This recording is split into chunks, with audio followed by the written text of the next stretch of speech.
Poor Flick, Digger did, Super Six, Big Mitch. And I'm kicking in those or 3 O's. And I'm bringing 28s, 101s because we Vegas Sun Sister Chronicles. And you in the Meadowlands. Yeah, you in the Meadows, man. And you already know what made me. 530. What that mean? Oh, that boy is a desert baby for life. You already know. Boom. Hubba dub, scrub, 22-inch gold Dana Danes. Look at it, man. I could never sit on my claims. Welcome to Vegas Chronicles with the whole Super Six, Mr. Digger Ditch, Big Mitch. And today, like any other day, y'all know what we do. We kick actual factuals with no additives and no preservatives. Just raw and uncut. Like what? Like summer sausages and crackers. You already know. Shout out to everybody that's been rocking with your boy. Shout out to everybody that's been supporting my platform. You know, it's getting wicked out here in the streets. It's getting wicked out here in the world, man. I hope y'all preparing for it. We gonna touch a little bit on that. But first, let's jump right off into it. You know, I do my audience thing. They ask me questions, and I try to answer the ones I know I probably haven't answered. You know, someone asked me, which gang in Las Vegas? You know, now, it's obvious that things aren't what they used to be in Vegas. That's self-explanatory. We don't need people coming on here saying, Vegas ain't this, Vegas ain't that, bruh. When Vegas was what it was, a lot of y'all wouldn't even come out here. I don't know why people like, you know, and it's sad because you got people from Detroit, you got people some from Chicago, you know, some from various places that come here and have the audacity to look down on Vegas. Vegas is nothing to be looked down upon. I don't know why y'all get it twisted. I don't advocate violence, but I was one of the perpetrators of it way back when. And let me tell you this here, when I was active and I was in the streets, one thing we didn't do was turn down nothing. And if people came from anywhere to Las Vegas disrespecting, they found what they was looking for. Remember, we got a lot of desert up out here. And I'm going to leave it right there. You know what I mean? I'm going to leave it right there. And it's a famous song out here in Vegas that was called All You Can See Is My Dust. Let that marinate, all right? It's a lot of desert up out here. And remember, Vegas was founded by the mob. So that mentality, it never left. Vegas just don't be rah about it. You know what I mean? Some people like that they state got the, you know, unalive capital. People bask in that. But who you unaliving? People that look like you. The Klan hung up their robes a long time ago because we became the new Ku Klux Klan. We became the new boys in the hood. So when you bask in that type of ignorance, man, it only gives credence to what people call us, man. So it don't matter if you come from Chicago and y'all out there drilling or whatever you come from, you drilling your own people. You ain't fighting to liberate your people from this racial injustice system we always claim hindering us. You drilling your own people, then you making music about it, taunting his family, taunting him. Then you going to the grave, desecrating the man's grave. Man, get on up out of here with that, man. That ain't gangster. That's ignorance in its purest form. When we was out here banging, man, it was bad enough that we was banging. But when the deed was done, why antagonize? We antagonized each other, but we tried our best. And I'm not saying we were saints. We were all doing ignorant things. But at least we had some form of code to where we didn't try to involve people's moms, people that didn't have nothing to do with nothing. Yeah, innocent people got hurt, and that's why I say we shouldn't bang. And I'm not trying to say we was no better than no one, but when you come out here because your state is toe up beyond recognition and you bask in that, and you come out here and you look down on people because we still got some form of something, that's a shame, man. Because that's the reason why y'all out here, because you can't go back to your state. A lot of y'all got ran out here.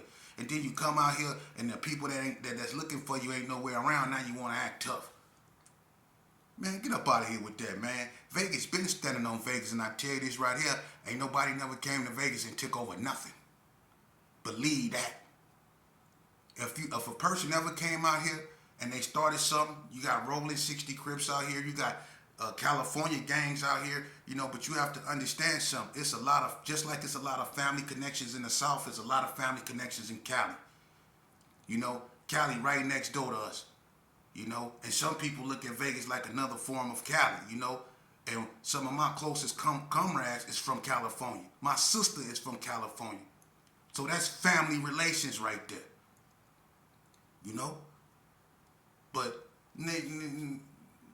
we ain't gonna even get into that foolishness, man. Vegas is Vegas. 503 babies. The desert made me. Believe that. And we stand on that out here. The Meadowlands. You in the metals, man. But let's move on. Someone asked me which neighborhood out here was known for being the biggest bullies. Are you serious? Some of y'all questions, man, I really be like, who was... All gangs is basically bullies, but I'm going to be honest with you. I come from the Gerson, man, and that's like the land of the bullies. You know what I mean? I'm going to tell you something about... See, the Gerson is an old gang. It's the oldest gang in Vegas. And you know, everyone over there wasn't bullies. At one point, it was family oriented, but they love to fight over there for some reason. From the Roaches love to fight in the Gerson. You know, so the Gerson bred a lot of bullies, unfortunately. And I don't have to name them because, you know, people knew who they were. The ones that was going around there pocket checking, you couldn't trust them. You know what I mean? It was a lot of them over there. So Herbert Gerson was a hub of bullies, but I'm pretty sure the GQs had bullies, the War Babies had bullies, the BTDs and UCCs had bullies, you know. And you have prominent figures, a figure you will always hear in Vegas besides the name Sheepdog or Carl Wesley. You go hear Stacy Macklemore. But Stacy Macklemore was not a bully. Stacy Macklemore was a debonair type of dude that just had hands. I remember they used to be dancers, man. Debonair, they used to be about women, about macking. That's what they was about, women. But Stacy had hands. Stacy didn't have to do this right here. You see, that's why he's a legend out here. And it was a lot of people scared of Stacy, but that didn't make him no bully. Stacy just knew how to fight. And that's the same with Jesse Bright. A lot of people were scared of Jesse Bright. There was it wasn't too many people in Las Vegas other than my cousin Mackie, Nagy, Dirty Rob, and a few more. The Hood Boys, they was athletic, Rock Sheba, them, all them. But let me tell you something. Jesse Bright was a big old athletic dude, man. And, you know, he didn't play this here. He did this here, just like Eazy-E from Rolling 60s, Eric Eccles. Them some big youngsters. They didn't have to do it like this. But a lot of people would, like this, but a lot of people would say Jesse Bright was a bully. Jesse Bright wasn't no bully, he just wasn't no punk. He wasn't. It was always people trying to jump Jesse Bright. It wasn't a lot of people that would fight that cat head up. Just like it was a lot of cats that wouldn't fight Mackie head up. It's a lot of people that wouldn't fight Big George Gordon head up. Now, if you want to talk about bullying, Big Cheetah up out of Wrigley State, break yourself. That's a bully. Because he'll hit that corner and he gonna have everybody up against the wall. For real. Big Cheetah, that was a bully. Roger West, that was a bully. See, them type of people right there, they bullies. West Coast Bloods had Hercules. He was a bully. You know? It was in the PBs, they whole hood was bullies basically. You see? So it was a lot of bullies, but let me tell you something. It was a lot of people that put bullies up under that grass up out here too. A lot of people that was bullies, they don't live long in Las Vegas, man. Because it's a lot of people that's not bullies. It's a lot of neighborhoods that's not bullies. They don't like bullies. That refuse to be bullies. And that's the reason why the Gerson got in a lot of confrontation, because the Gerson used to go out and bully people because there was so many of them. And it'd be people that don't want problems. I done been in caravans and we done went in other neighborhoods. These dudes don't want no issues. It ain't like they punks, but they just didn't want no issues. They didn't have no reason to fall out with the Gerson. But what the Gerson do? They wanted to go over there. They want to take their homegirl. They want to take their females. They want to take their whatever they had, whether it was drugs or whatever, and they want to dominate them. But people refuse to be dominated, and that's why the Gerson, unfortunately, they took some losses behind bullying. For real. You know? And that's just how the game is. So when it comes to bullying, you know, I'm going to say this here, man. You know, every gang had pockets of bullies. But I fell out with the Rolling 60s a lot. And one thing about the Rolling 60s, when the Gersons went and carry arms, you know, and the 60s was in Crip City and Son was still in carry arms.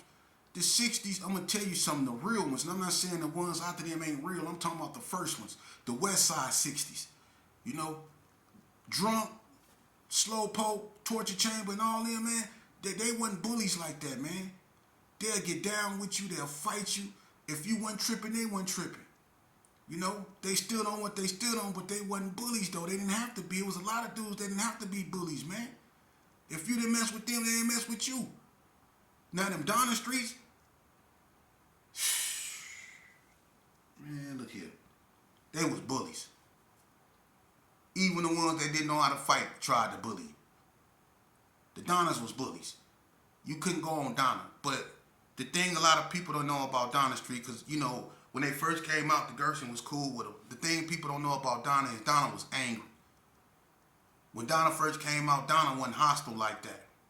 When that happened to Boo Boo Swanson, that's when things went wrong. Donna was angry because that was family down there. That's the Swansons. Not only was Donna angry, but the BTDs was angry because that's family, you know. So Donna became when they came out, they was angry, and that's why they were the way they were. And people couldn't talk to them. They wasn't trying to hear nothing. So you can look at Donna and say, yeah, they was bullies for real, you know. But unfortunately, man, you know, everybody that was bullies, they got stories of the consequences to, you know, for being a bully. You know, they got a lot of stories about the consequences people faces, whether homies or brothers or whatever, due to bullying. The person that mentored me, Bread, he was a bully. He was a bully. He was the epitome of a bully. Because if Bread didn't have no money, he went and took it. Bread didn't like selling drugs. He didn't have the patience for it. He'd rather pull a gun on you because he liked to fear your face. He had what you call a California mentality. He wouldn't stop. It didn't matter, you know. And that's what, you know, ultimately got him unalive in one way or another. It was his reputation, man. That's why I always, you know, tell you youngsters, man, and shout out to the youngster Mark Johnson, man. Shout out to everybody up out there. Was a youngster that told me, you know, when I spoke about planting that one seed and I done my job. He got back at me, he said a seed was planted. See, that's all it takes is one youngster, man, to let you know and show you that they paying attention to you, man. Because I'm going to tell you something about these street gangs, man, in Vegas, man. We have done so much carnage to our own community, man. We didn't further no agenda of our predecessors who fought and lost their lives to liberate us from real injustice. You know, the Miss Wesleys and Ruby Duncans, the Dorothy Ann Davis, you know, the Miss Hines, you know, Willie Ann, Nora Jean, all them, the Miss Stampleys, the Miss Hendersons, all these women that put their lives on the line for us to have basic rights and have the substance that we needed, you know, to grow healthy. You know, we undid that because we took the love we have for one another and we just set that to the side and we went at each other like we never met each other, man.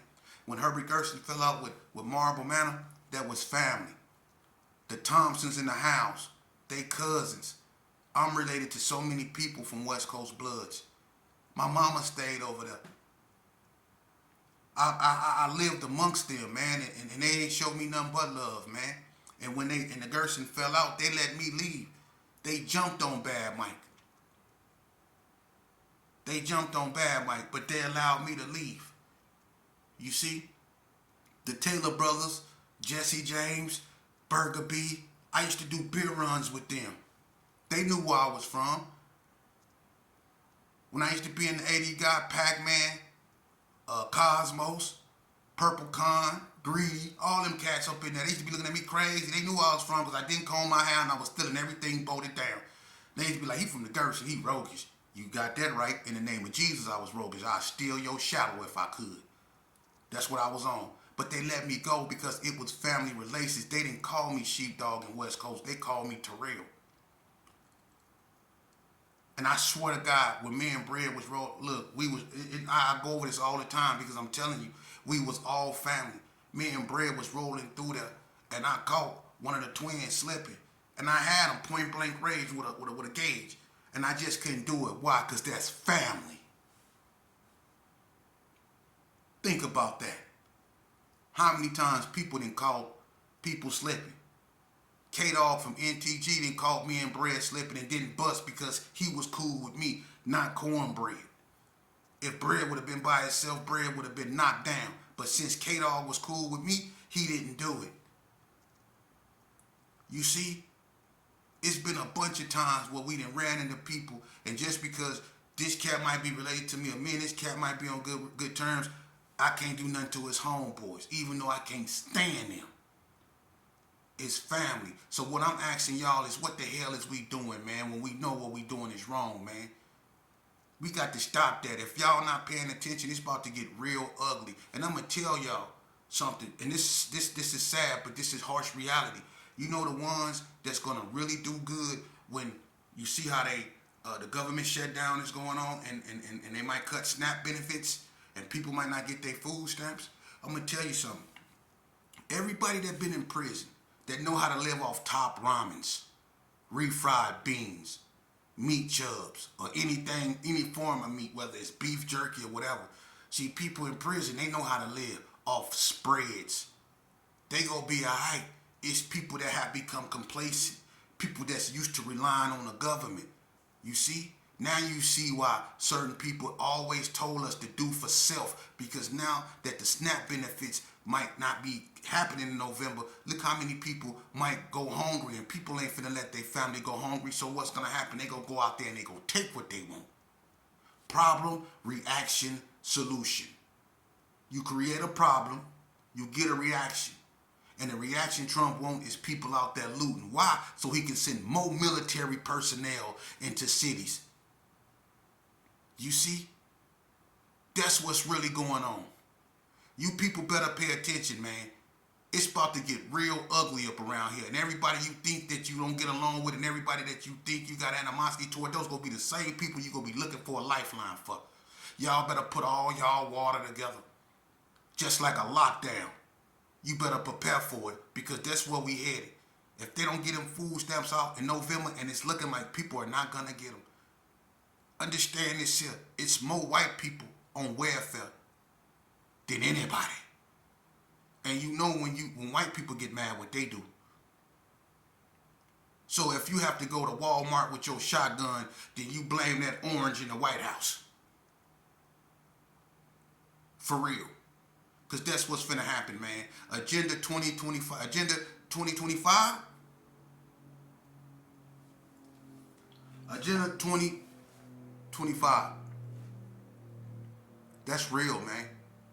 If you look at, a lot of y'all don't like history, and that's why it continuously repeats itself. But let me tell you something. You need to learn history. You do. In 1919, I'm finna tell y'all something. You might walk away from the camera, but it's gonna be one that stay, and I'm gonna talk to you. In 1919, Vladimir Lenin, he came out of exile from Serbia. He overthrew Tsar Nicholas.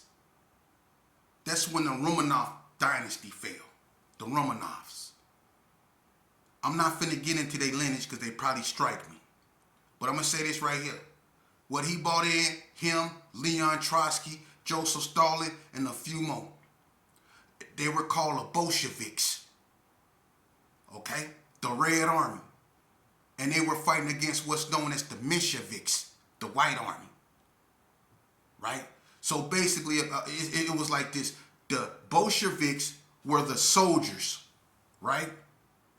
And the Mensheviks were more like the generals, the corporals. You see? So the Bolsheviks was an army with no leaders. And the Mensheviks was an army with no soldiers. And they were fighting for control of Russia. You see? That's what's going on in America. Well, why you say that? What Russia has to do with America? What did Vladimir Lenin install when the Bolsheviks took over? If you know anything about the Bolshevik Revolution, what did the Bolsheviks install? It's still prevalent today. What you think Vladimir Lenin doing? Vladimir Lenin, Vladimir Putin. Vladimir means son of. So if anybody if you ever hear a person who and his name is Vladimir, that means son of. So Vladimir Putin's name is son of Putin. Vladimir Lenin's name is son of Lenin. You see? And what do Putin do? He go after his adversaries, political opponents, even if they're in other countries. Look at all them people he poisoned in Great Britain. He go after his adversaries. What Trump doing? He going after his adversaries. He going after Letitia James. He going after the boy, the former FBI director, James Comey, I think his name. He just went after the boy Bolton. He indicting everybody, and he said he was going to do that. Think about that. He bringing the military into the inner cities. The military wasn't used for that. The military is to fight foreign aggression. But he turned his military on his own people. Who did that? Joseph Stalin, Vladimir Putin. Think about it. Bolsheviks. Who Trump in love with? Vladimir Putin. Think about it. He want to be like Vladimir. That's communism. That's why he don't care if our economy collapse. And now that the government shutdown has taken effect, what did he do? He want to punish the Democrats, so he's taking all the money and closing all Democratic programs using federal funding. You see how he taking money and putting it over here and taking money and putting it over there? Billions. Because the Supreme Court, who he stacked with his own people, said he has immunity as long as he in office, so he can do whatever he want to do. Communism, authoritarianism, remnants of Benito Mussolini, Francisco Franco. Look at what he doing. Y'all better pay attention, man. Y'all better pay attention. And what they do is they fan the flames of racial hatred to cover up their agenda. They have us fighting one another. Just like people that go to historical black college bringing racism. When they started doing that, ain't never one of y'all so-called white racists ever called out Farrakhan for a debate. Y'all avoid the nation. Y'all avoid them people that be looking for them type of conversations. Why y'all be avoiding them Hebrew Israelites that be standing on the corner that be want to argue with you, that be calling you Esau? Y'all won't go up to one of them. Y'all want to go up to peaceful historical college where people actually trying to learn something to further themselves, to have a life, and y'all want to interrupt that with y'all racial bullshit. Excuse my French. I slipped out. God forgive me. Please forgive me, man. But this is sad because we black people, we have a golden opportunity not just to come together, but to really solidify some form of power. There's a civil war going on between white people. What are we doing? We still watching Sexy Red? Is that what we doing? We still worrying about Krishan and Tasiki fighting and all of those things? Is that what we doing? We still worrying about what's going on baddies? Is that what we doing? We still watching the war that's going on in California? We supposed to be praying for them brothers. Cooler heads got to prevail, man. We ain't got time to be going back and forth doing the same old thing, repeating the same cycle that's been repeated for so long. Black on black crime, black on black crime. Come on, man. Enough is enough, man. We need to quit pandering to these sideshows. Quit putting the camera in these people's face that we know go say some ignorant stuff, man. Let's quit glorifying that. Put the spotlight on these youngsters that's really trying to live positive, man, that's going to school against the odds, that's fighting against the odds. We don't recognize them, but we recognize Lil Poo-Poo who got shot on the corner last night because Lil Poo-Poo want to get on the internet and do all this right here and disrespect people's neighborhood. Now Lil Poo-Poo gone. And in retaliation to Lil Poo-Poo getting knocked down, Lil Ray Ray got knocked down. Now we got these hashtags with broken heart on it and these youngsters sitting on the porch because they no longer here doing this. In some little ass jeans. We ought to be ashamed of ourselves, man. And you wonder why these Hispanics looking at us like that, man. And it need to be said, man. Y'all too comfortable with being ignorant. How you comfortable with being ignorant, man? Our women have lost respect for us, man. We don't even hold them down. We want to be like them. We mad because God made them women.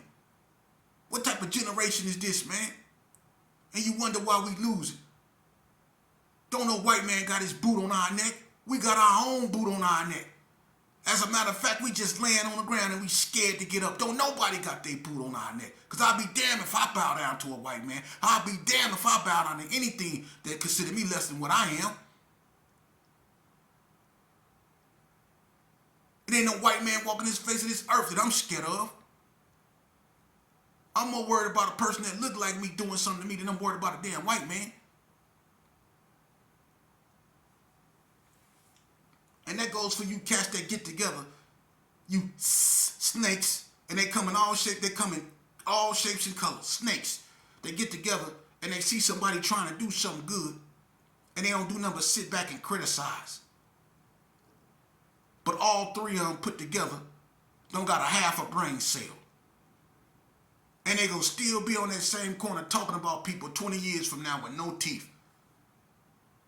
Because some people just fuel for the fire. And that's sad. But you got people that's genuinely trying to get up out this sickness state, this condition we in. And I stand with them, man. Because we got to start loving one another, man. Trusting one another. Believing in one another. Investing in one another. And we ain't gonna never be nothing, man. And that's real spill. Y'all always talk about what y'all do if somebody do something to one of y'all or y'all child or whatnot, man. That's checkers, man. What about your people? What about your people? This not a fight you can afford to walk away. This not a fight you can sit out. Because whether you want to be in it or not, whether you want to say that's them N-words over there and I'm me. It's just like those Bojangles that try to tap dance, them Byron Donalds, Tim Scotts, that told them people, I'm with y'all, I ain't with